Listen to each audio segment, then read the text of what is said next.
Hello, my dear students. Welcome to my channel New Bharati Education. My dear students, आप सभी का most welcome.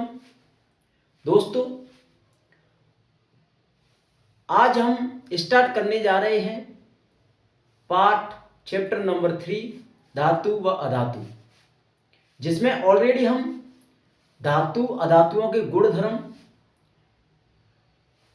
उनके अपवाद, उनके रासायनिक गुणधर्म, जल से अभिक्रिया किस प्रकार से करते हैं, अम्ल से और जल से, ये सभी हम कवर कर चुके हैं। आयनिक यौगिक क्या होते हैं ये भी हम कवर कर चुके हैं। धातुओं को किस प्रकार से प्राप्त किया जाता है ऑलरेडी हम कवर कर चुके हैं।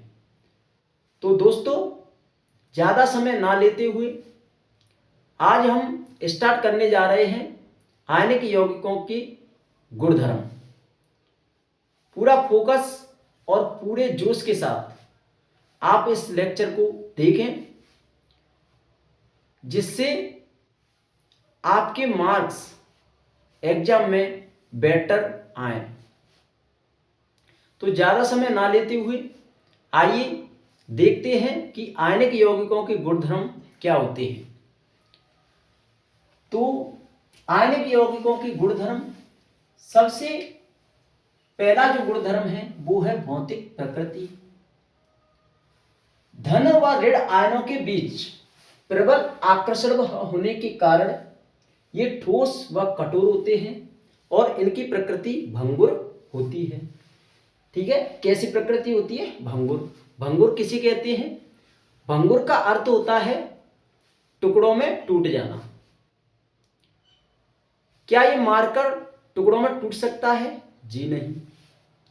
हमारे घरों में यूज किया जाने वाला जो नमक, उसे जब हम तोड़ेंगे तो वो टुकड़ों में टूट जाएगा, तो वो भंगुर प्रकृति शो करता है। कांच को अगर आप तोड़ेंगे, जब उस पर प्रहार करेंगे किसी चोट का, तो वो टुकड़ों में टूट जाएगा, तो वो भंगुर प्रकृति है। ठीक है सर।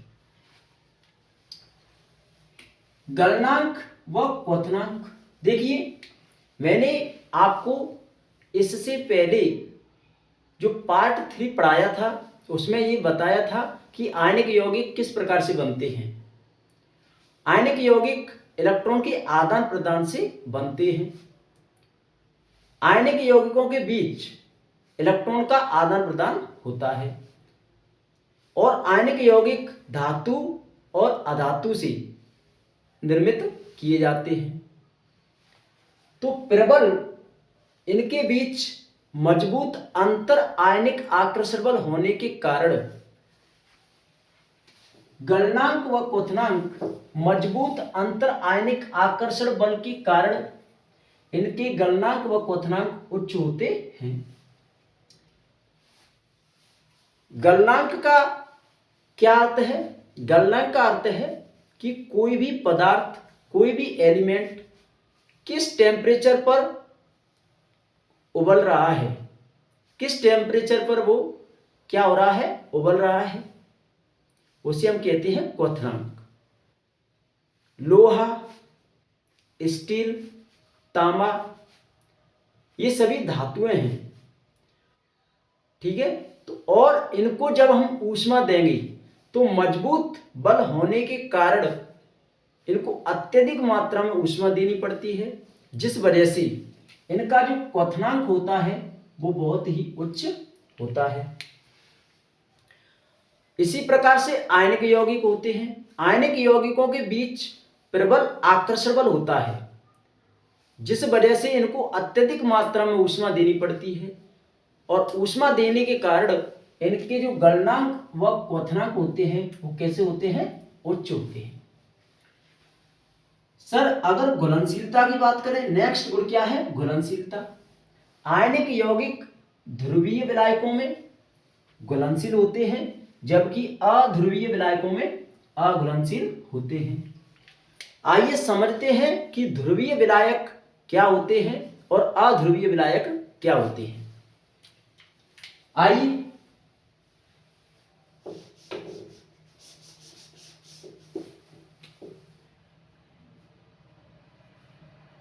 ध्रुवीय विलायक,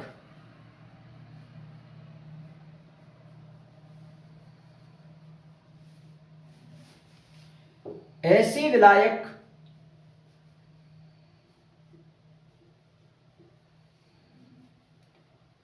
जिनके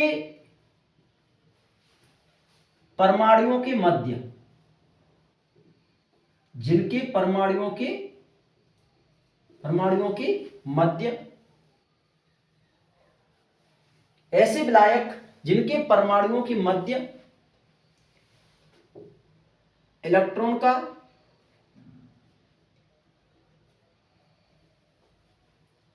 का समान वितरण होता है, समान वितरण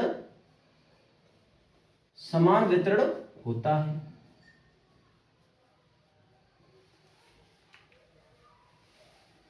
अर्थात ये कहें दोनों परमाणुओं के मध्य, दोनों परमाणुओं के मध्य विद्युत ऋणता में इलेक्ट्रोनेगेटिविटी में अंतर होता है,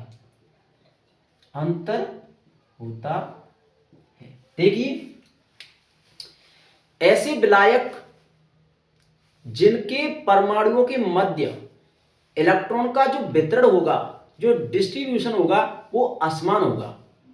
एक एग्जाम्पल के माध्यम से इसको हम समझते हैं। जैसे जल, तो देखिए जल की अगर हम स्ट्रक्चर बनाएं तो इस प्रकार से बनती है। जल की स्ट्रक्चर, जल की जो संरचना बनती है वो इस प्रकार से बनती है। ठीक है, यहां पर एक इलेक्ट्रॉन की बॉन्डिंग होती है इनके साथ,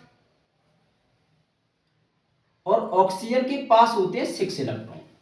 ऑक्सीजन के पास कितने इलेक्ट्रॉन होते हैं? 6 इलेक्ट्रॉन होते हैं, जिसमें से 2 इलेक्ट्रॉन हाइड्रोजन के साथ बॉन्डिंग अवस्था में रहते हैं। ठीक है सर। तो ऑक्सीजन माइनस होता है, H प्लस होता है, तो असमान वितरण हो गया। देखिए ये माइनस और ये प्लस। ठीक है, इस प्रकार से भी आप समझ सकते हैं। दूसरी बात हाइड्रोजन का एक इलेक्ट्रॉन, इस हाइड्रोजन का एक इलेक्ट्रॉन, लेकिन ऑक्सीजन के पास अभी भी 4 इलेक्ट्रॉन हैं। तो हाइड्रोजन के इलेक्ट्रॉन तो कंप्लीट हो चुके हैं, लेकिन ऑक्सीजन के पास 4 इलेक्ट्रॉन शेष बचे हुए हैं। यानी पूरे कंपाउंड के अंदर इस जल के अंदर जो इलेक्ट्रॉन का वितरण है वो असमान है। ऑक्सीजन के पास 4 इलेक्ट्रॉन है, हाइड्रोजन के पास कोई भी इलेक्ट्रॉन नहीं है। समझ में आया? ठीक है सर। अगला देखते हैं। तो ये क्या हो गया? ध्रुवीय। अगला एग्जांपल लेते हैं सर, NaCl।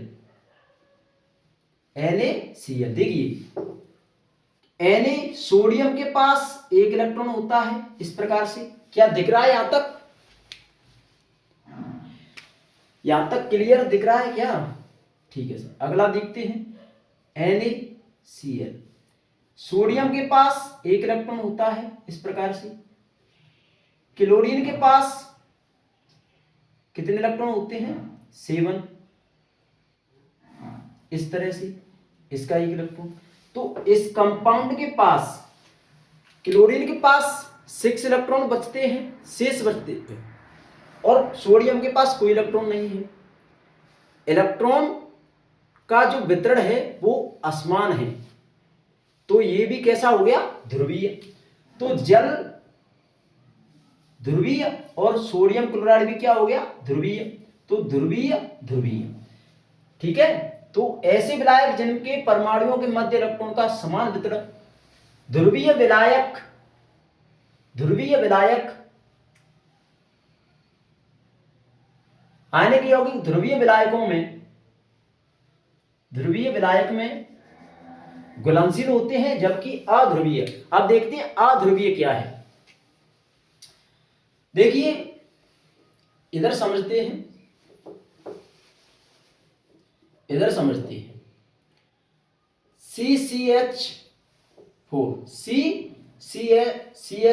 CH4 देखिए कार्बन के पास 4 इलेक्ट्रॉन होते हैं, ठीक है सर। कार्बन के पास कितने इलेक्ट्रॉन होते हैं? 4, 1 2 3 4। हाइड्रोजन के पास 1 इलेक्ट्रॉन होता है, तो 4 हाइड्रोजन है, 4 इलेक्ट्रॉन। इनका जो वितरण है समान है, इस प्रकार से देखिए कोई भी इलेक्ट्रॉन हाइड्रोजन के पास नहीं है, कोई भी इलेक्ट्रॉन शेष कार्बन के पास नहीं है, तो इस प्रकार से इलेक्ट्रॉन का जो वितरण है वो कैसा है? समान। जब इलेक्ट्रॉन का वितरण समान होता है तो उसे कहते हैं अध्रुवीय। क्या कहते हैं? अध्रुवीय। इलेक्ट्रॉन का वितरण कैसा है? समान।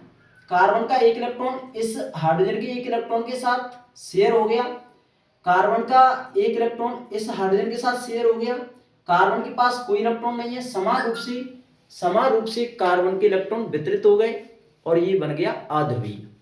समझ में आया? ठीक। एक और एग्जांपल लेते हैं, तो ये क्या है? अध्रुवीय। क्या है? अध्रुवीय, नॉन पोलर, अध्रुवीय। ठीक है सर।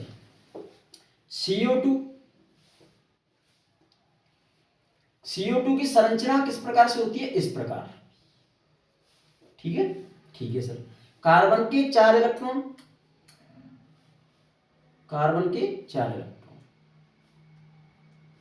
ठीक है, ठीक है। इधर भी ऑक्सीजन, तो इलेक्ट्रॉन का वितरण भी होना चाहिए, साथ में सेम परमाणु जुड़े होने चाहिए, उनके मध्य विद्युत ऋणता में भी अंतर होना चाहिए। तो क्या यहां विद्युत ऋणता में, इलेक्ट्रोनेगेटिविटी में कोई डिफरेंस है? इधर भी ऑक्सीजन, और इलेक्ट्रॉन समान रूप से वितरित हो रहे हैं। ठीक है, तो ये भी क्या है? अध्रुवीय। क्या है? अध्रुवीय। ठीक है, समझ में आया? क्लियर दिख रहा है? ठीक है। कार्बन डाइऑक्साइड इस प्रकार से बनती है संरचना। ऑक्सीजन के पास 1 इलेक्ट्रॉन, 2 इलेक्ट्रॉन, 3 इलेक्ट्रॉन, 4 समान रूप से है, कोई प्रॉब्लम नहीं है। इधर भी 4, और इस कार्बन के पास भी 4 इलेक्ट्रॉन है, जो भी की शेयर हो गई, इलेक्ट्रॉन समान रूप से वितरित हो गए, किसी के पास कोई भी चार्ज नहीं आया। ठीक है, और ऑक्सीजन की जो नेगेटिविटी है, जो विद्युत ऋणता में अंतर है, डिफरेंस है, वो भी क्रिएट नहीं हो रहा है। ऑक्सीजन इधर, ऑक्सीजन इधर। ठीक है, ठीक है सर।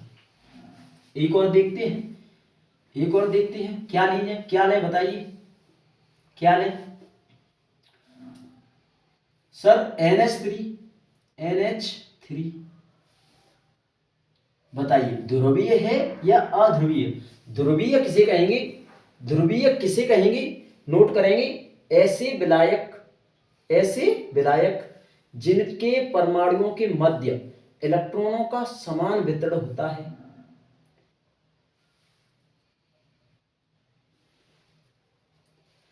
ऐसे विलायक जिनके परमाणुओं के मध्य इलेक्ट्रॉन का असमान, क्या लेंगे? असमान। ठीक है, क्या लेंगे? असमान। क्लियर दिख रहा है? क्या लेंगे? असमान। ठीक है, तो यहां पर थोड़ी सी मिसप्रिंट देखिए। ध्रुवीय विलायक, आप डेफिनेशन को अच्छी तरह से दिमाग में उतारें। ऐसे विलायक जिनके परमाणुओं के मध्य इलेक्ट्रॉनों का असमान वितरण होता है, अर्थात दोनों परमाणुओं की मध्य विद्युत ऋणता में अंतर होता है। ठीक है सर। देखिए NH3 को लेंगे तो इसकी जो संरचना है वो किस प्रकार से है, इस प्रकार से। ठीक है, इस प्रकार से हम इसको कह सकते हैं NH3, तो NH। ठीक है, इस प्रकार से यहां पर ये इलेक्ट्रॉन होते हैं। देखिए तो हाइड्रोजन हाइड्रोजन हाइड्रोजन, ये इलेक्ट्रॉन तो बराबर हैं इधर। ठीक है, लेकिन ये इलेक्ट्रॉन हमारे पास क्या बचे हैं, शेष बचते हैं। ठीक है, और ये असमान रूप से वितरित हैं। तो हाइड्रोजन और नाइट्रोजन के बीच विद्युत ऋणता में क्या होता है, अंतर होता है। हाइड्रोजन की जो विद्युत ऋणता होती है कम होती है, नाइट्रोजन की अधिक होती है। ठीक है, तो इस प्रकार से ये तो इलेक्ट्रॉन है, ये असमान रूप से यहां पर वितरित हैं। इसके पास 5 इलेक्ट्रॉन होते हैं। कितने इलेक्ट्रॉन होते हैं नाइट्रोजन के पास, 5 इलेक्ट्रॉन होते हैं। सबसे बाहरी कोश में नाइट्रोजन के सबसे बाहरी कोश में कितने इलेक्ट्रॉन होते हैं, 5 इलेक्ट्रॉन होते हैं। तो 3 इलेक्ट्रॉन हाइड्रोजन से समान रूप से वितरित हो गए, लेकिन 2 इलेक्ट्रॉन इसके पास अभी भी शेष बचे हुए हैं। तो कैसा वितरण हो गया, असमान वितरण। कैसा वितरण हो गया, असमान वितरण।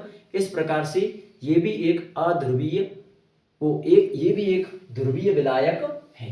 ठीक है सर, ठीक है। तो आयनिक यौगिक ध्रुवीय विलायकों में घुलनशील होते हैं, जबकि अध्रुवीय विलायकों में अघुलनशील होते हैं। ठीक है, नोट कीजिए, समझ में आया, क्लियर हुआ, नोट कीजिए।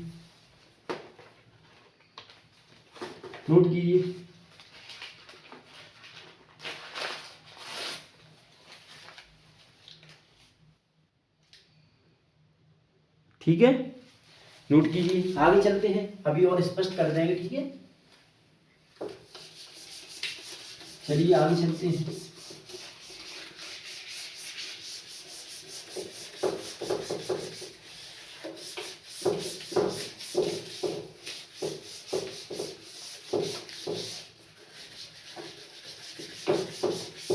आइए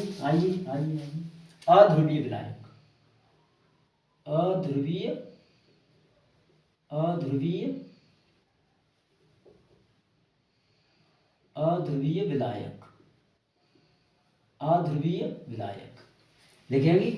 ऐसी विलायक जिनकी परमाणुओं की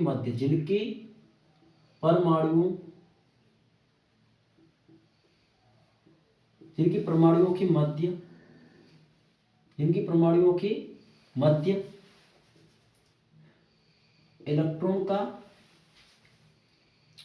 समान वितरण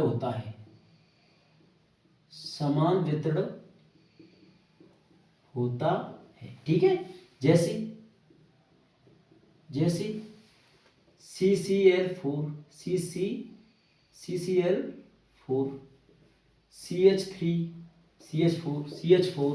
CCl4 CH, ठीक है, SiCl4, इस प्रकार से CO2, ठीक है। इस प्रकार से ये कैसे विलायक हैं, अध्रुवीय। क्यों, क्योंकि इनके इलेक्ट्रॉन का वितरण कैसा है, समान।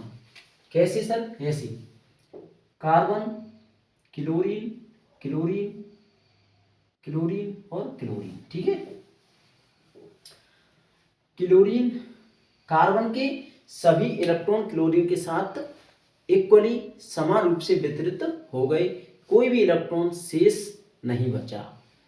इसी प्रकार से इसमें और इसमें C double bond C double bond, carbon के सभी इलेक्ट्रॉन ऑक्सीजन के साथ क्या हो गए, वितरित हो गए, कोई भी इलेक्ट्रॉन शेष नहीं बचा, ठीक है।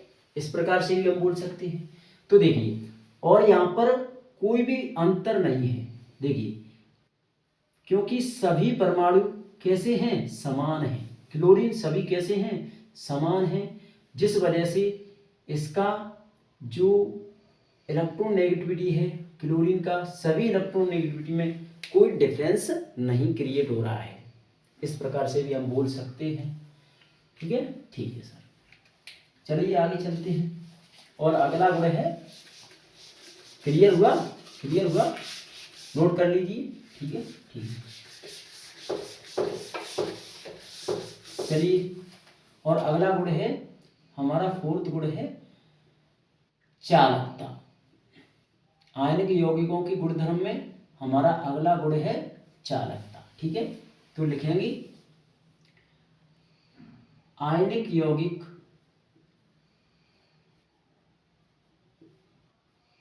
ठोस अवस्था में,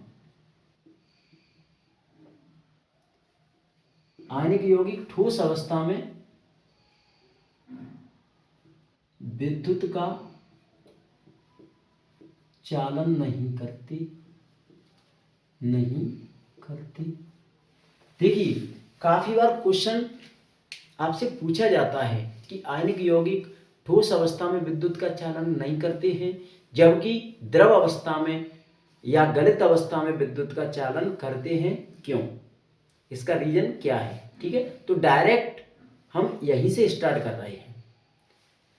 तो आयनिक यौगिक ठोस अवस्था में विद्युत का चालन नहीं करते, जबकि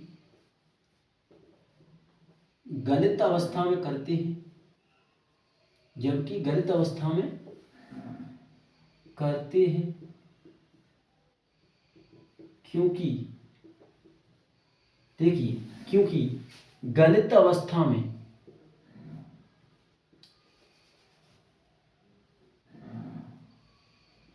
क्योंकि सर गलित अवस्था में इनके आयन, आयन कौन सी? प्लस धनायन व ऋणायन। इनके आयन धनायन व ऋणायन मुक्त रूप से गति करते हैं, मुक्त रूप से गति करते हैं। वह विद्युत का चालन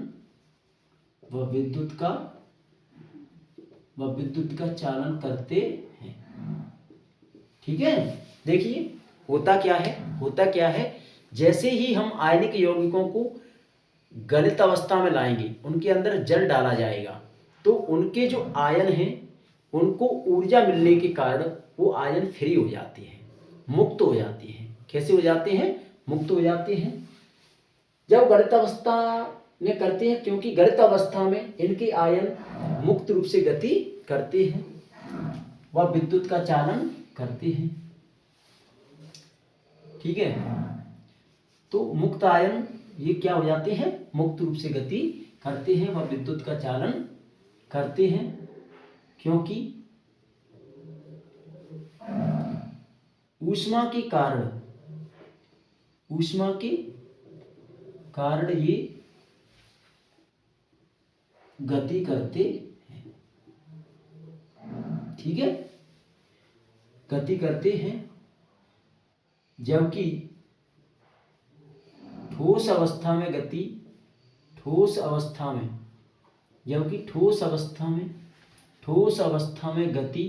संभव नहीं है, ठीक है।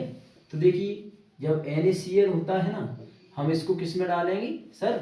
जल में डालेंगे, तो इसकी जो आयन है Na+ और Cl-, ये क्या हो जाएंगी? अलग अलग हो जाएंगी। क्या हो जाएंगी? अलग अलग हो जाएंगे। इस कारण से ये आयन स्वतंत्र हो जाते हैं, मुक्त हो जाते हैं। इस वजह से ये गति करने लगते हैं और गलित अवस्था में जो आयनिक यौगिक होते हैं वो विद्युत का चालन करते हैं।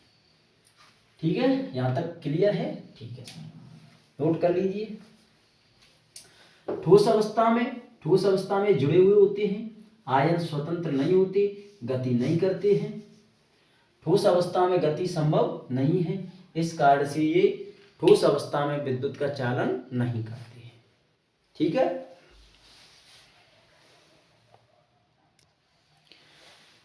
है, ठीक है।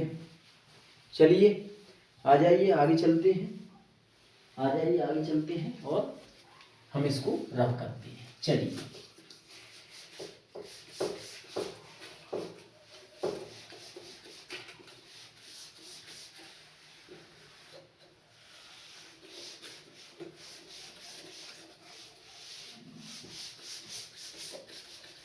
चलिए चलिए आ जाइए आ जाइए आ जाइए। और आगे हम पढ़ेंगे, अब हम पढ़ेंगे संचारण। क्या पढ़ेंगे? संचारण। ठीक है, संचारण का मतलब क्या होता है? संचारण का क्या अर्थ होता है? संचारण का अर्थ होता है लोहे से बनी हुई वस्तुएं या धातु से निर्मित जो पदार्थ होते हैं वो जल व ऑक्सीजन के संपर्क में आकर नष्ट हो जाते हैं, नष्ट हो जाते हैं, जिसे हम संचारण कहते हैं। संचरण का अर्थ क्या होता है? संचरण का अर्थ होता है नष्ट होना, नष्ट होना। क्या डेफिनेशन है इसकी? जल व ऑक्सीजन के संपर्क में आकर, जल व ऑक्सीजन के संपर्क में आकर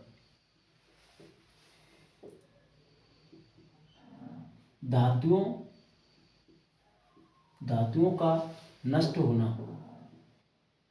धातुओं का नष्ट होना संचरण कहलाता है। ठीक है, संचरण कहते हैं। ठीक है, संचरण के कारण क्या क्या होता है?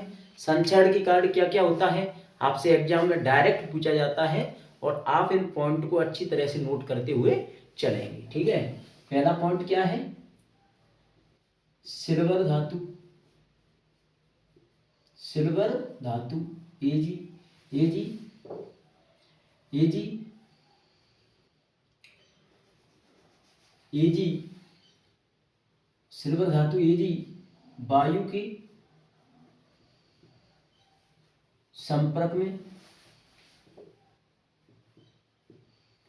सिल्वर धातु वायु के संपर्क में काली पड़ जाती है, क्योंकि इसके ऊपर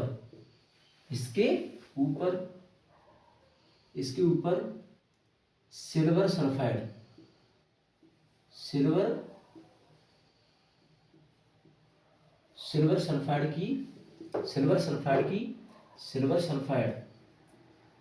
Ag2S,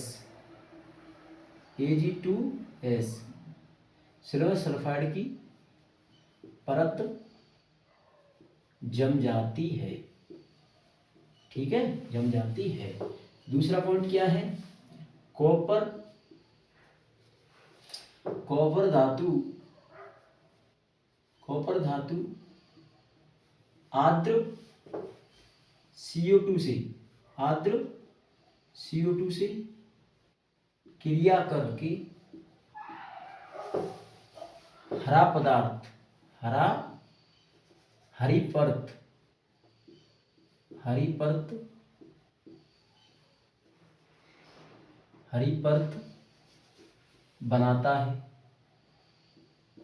परत बनाता है। ठीक है, इसे हम क्या कहते हैं? हरी परत बनाता है, जिसे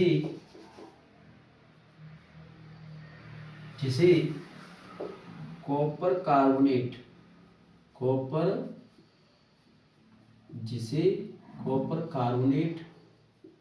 कहते हैं। क्या होता है कॉपर कार्बोनेट? CuCO3। तो CuCO3 जो हरी परत कॉपर के ऊपर चढ़ जाती है वो क्या है? CuCO3। ठीक है, अगला क्या है? आयरन। अगला क्या है? Iron Fe। आयरन नमी व जल के संपर्क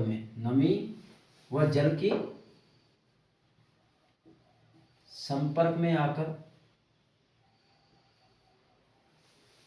आयरन नमी व जल के संपर्क में आकर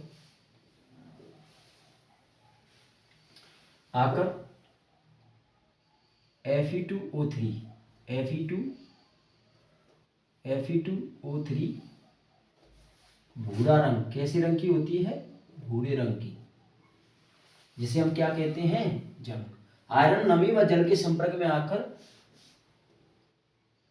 आकर आयरन ऑक्साइड बनाता है। आयरन ऑक्साइड बनाता है, जिसे जंग कहते हैं। क्या कहते हैं? जिसे जंग कहते। ठीक है, क्या सूत्र होता है? Fe2, जो Fe है वो जल के संपर्क में आ जाता है और क्या बनाता है? Fe2O3 plus H2। ये क्या है? ये है जंग। क्या है?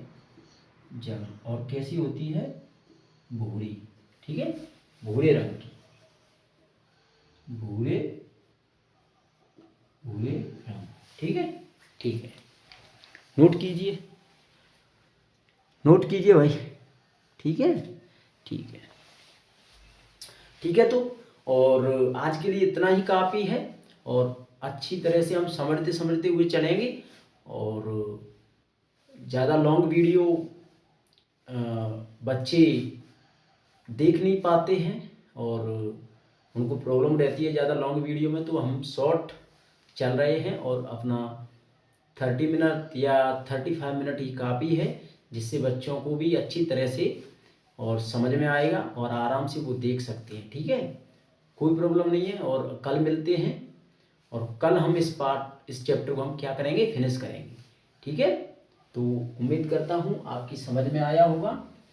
जो भी डाउट है उसे कमेंट में लिखें, जिससे मुझे कुछ फीडबैक मिले। ठीक है, तो अपने डाउट को कमेंट में लिखें। ठीक है, वीडियो को शेयर करें, लाइक करें, कमेंट करें और अच्छी तरह से अपनी पढ़ाई पर ध्यान दें। ठीक है, थैंक यू सो मच। ठीक है।